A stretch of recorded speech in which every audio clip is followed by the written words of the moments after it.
Terence Bud Crawford nagsalita na. Ayon sa payag ni Terence Crawford, kung ngayon daw maglaban si Ryan Garcia versus Shakur Stevenson, tatalunin daw ito ni Ryan Garcia. So bago natin umpisa ng topic na to, please click subscribe muna. So bago natin umpisa ng topic, intro muna tayo. Let's go!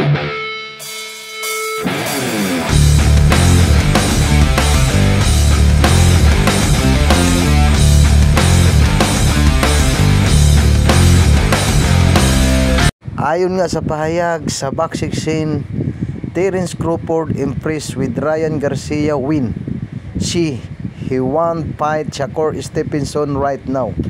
So ayon nga kay Terence Crawford impressed with Ryan Garcia win. He won fight Shakur Stevenson right now. So kung maglalaban nga daw po sila ni Shakur Stevenson versus Ryan Garcia, mananatalunin daw ni Ryan Garcia si Shakur Stevenson. Ayon pa kay Ryan Garcia, will beat Shakur Stevenson. So nagsalita nga rin po to si Ryan Garcia na pag naglaban daw sila ni Shakur Stevenson, kaya daw niya ito durugin. Kaya nag-improve na ngayon ang kartada ni Ryan Garcia sa 23 wins, 1 loss, 19 KOs sa katatapos lang niya na labang kahapon.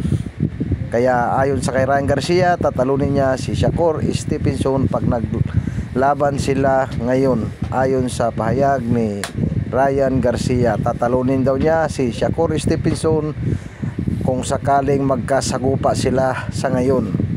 Yun din ang pahayag ni Terence Bud Crawford na walang panalo daw to si Shakur Stevenson ngayon kay Ryan the King Ray Garcia. So yun po ang pahayag sa balita galing sa boxing scene na nagsalita si Terence Bud Crawford na tatalunin daw tong si Shakur Stevenson ni Ryan Garcia. So anong masasabi nyo mga idol? Sa kabilang balita naman tayo mga idol,